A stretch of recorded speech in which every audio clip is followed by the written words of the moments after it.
بسم الله الرحمن الرحيم.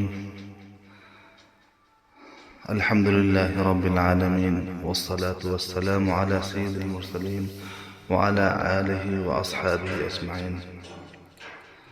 أما بعد، أعوذ بالله من الشيطان الرجيم. بسم الله الرحمن الرحيم. نرفع درجات من نشاء وفوق كل ذي علم علیم. اللہ تبارک و تعالی فرماتے ہیں، ہم درجے بلند کرتے ہیں جس کے چاہیں، اور ہر جاننے والے سے اوپر ہے ایک جاننے والا. آج کی گفتگو کا موضوع ہے، تم سے بھی بہت زیادہ جاننے والا کوئی اور ہے.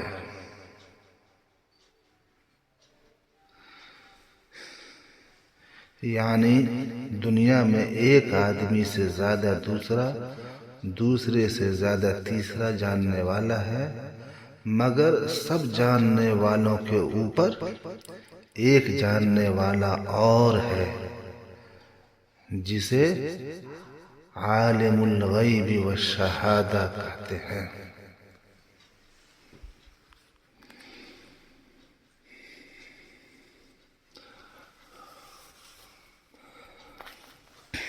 آج عام مرض ہو گیا ہے اور عام طور پر غلط فہمی، غلط ماحول ہو گیا ہے، غلط طبیعت اور غلط مزاج بن گیا ہے کہ زیادہ علم حاصل ہو گیا، زیادہ قابل ہو گئے تو ہم اللہ کے محبوب ہو گئے، اللہ کی نگاہ میں بڑے ہو گئے. حالانکہ ہرگز ایسا نہیں ہے. آدمی کو جو اللہ تبارک و تعالی نے علم عطا کیا ہے، اپنے علم کے سمندر میں سے بہت تھوڑا سا علم عطا فرمایا. وَمَا أُوتِيتُم مِّنَ الْعِلْمِ إِلَّا قَلِيلًا. اللہ تعالیٰ نے خود فرما دیا کہ اے لوگو، تمہیں تھوڑا سا علم دیا.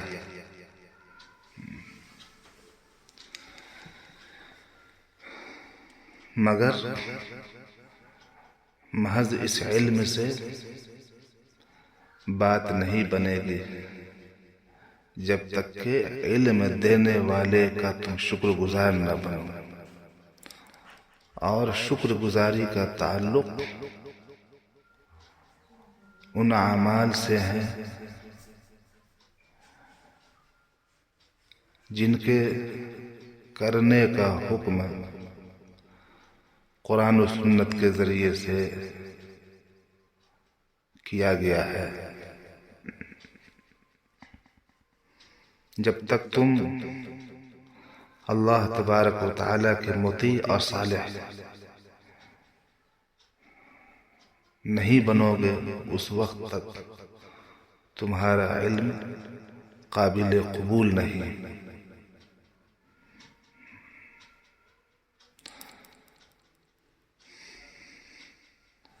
اور پھر علم ایک نعمت ہے، اس کے اوپر اللہ کا شکر ادا کیا جائے گا، نہ کہ فخر.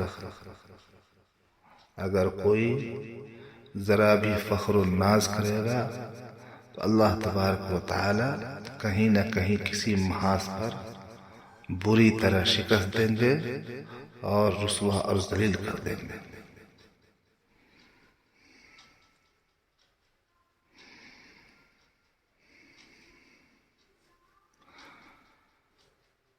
سورہ نمل کے اندر اللہ تبارک و تعالی نے فرمایا، قالت نملة یا ایہا النمل ادخلوا مساکنکم لا يحطمنکم سلیمان وجنودہ وهم لا يشعرون. حضرت سلیمان علیہ السلام جب اپنے لشکر کو لے کر کے وادی نمل میں داخل ہوئے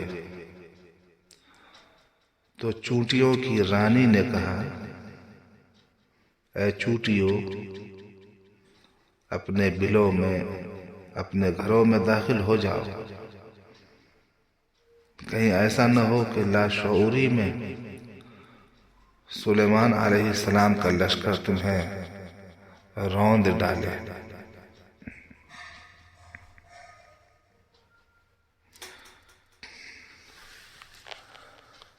سورہ نمل کے اندر انبیاء علیہ السلام کا تذکرہ بھی کیا گیا ہے، مگر اس سورت کو حق تعالی جل شانہ نے نمل یعنی چونٹی کے نام کے ساتھ مختص فرمایا۔ اتنی بڑی سعادت کہ قرآن کریم میں چونٹی کا ذکر فرمایا، یہ اللہ تبارک و تعالیٰ کے کرشمات میں سے ہے۔ جتنی بھی مخلوق ہیں سب الگ الگ اپنی ایک حیثیت رکھتی ہیں، اور چونٹی بھی اللہ کی مخلوقات میں سے ہے۔ انسان کتنی ہی کوشش کر لے لیکن نہ کوئی چونٹی بنا سکتا ہے، نہ چونٹی جیسی کوئی معلومات فراہم کر سکتا ہے۔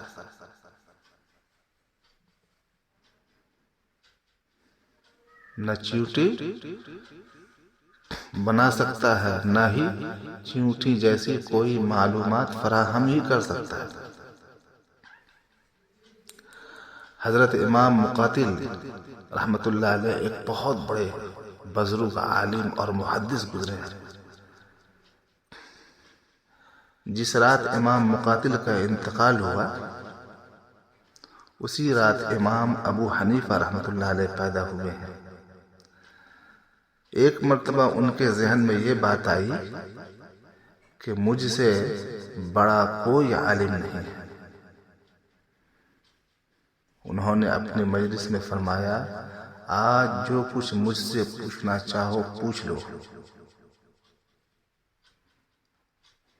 اس دور میں لوگ بڑے ذکی اور ذہین ہوا کرتے تھے۔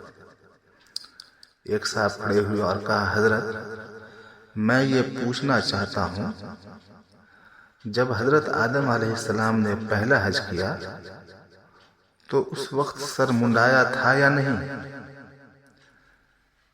اس پر امام خاموش ہو گئے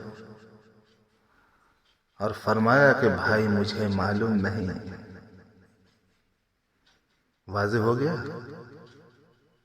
حقیقت انسان کے علم کی سامنے آ گئی، کتنا محدود علم ہے۔ سچ ہے تمام چیزوں کا علم صرف اللہ کو ہی ہے۔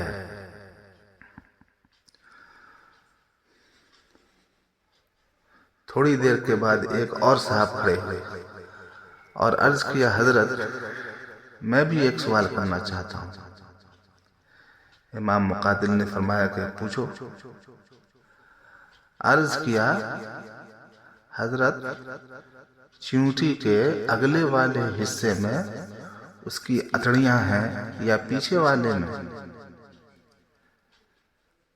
امام پریشان ہو گئے۔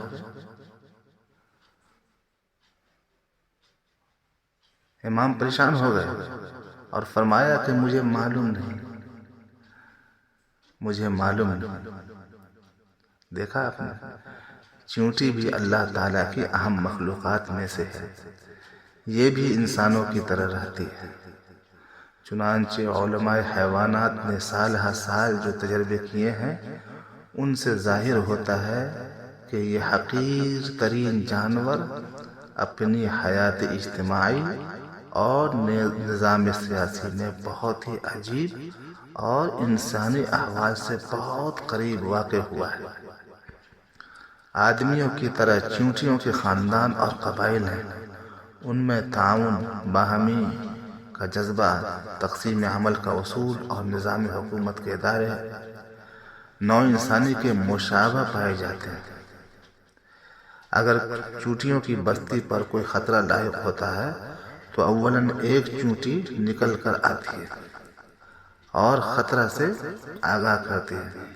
جس طرح آدمی ایک مکان بناتا ہے اور اس میں ضروریات کی ساری چیزیں بنواتا ہے، مثلاً کچن وغیرہ، اسی طرح چونٹی بھی اپنے ساتھیوں کے ساتھ سہولت کے اعتبار سے گھر بناتی ہیں۔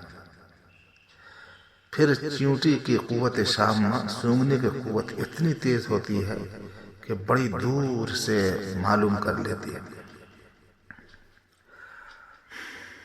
کہ میرا رزق فلاں جگہ پر ہے، اور صرف یہی جانور ایسا ہے جو انسانوں کی طرح روزی کا ذخیرہ جمع کرتا ہے۔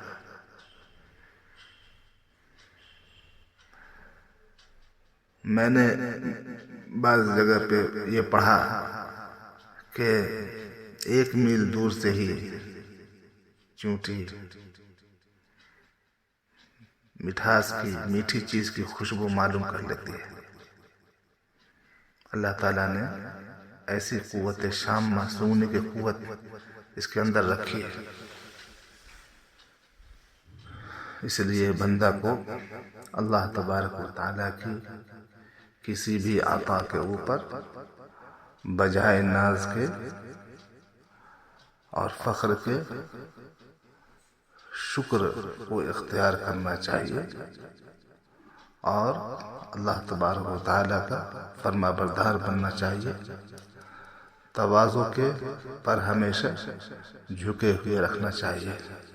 اللہ تبارک و تعالیٰ ہمارے ظاہر و باطن کو تکبر سے پاک کر دے اور متواضعین بندوں کے اندر شامل فرمائے، آمین یا رب العالمین۔ وصلی اللہ وسلم علی سیدنا محمد وعلی آلہ وصحبہ اجمعین۔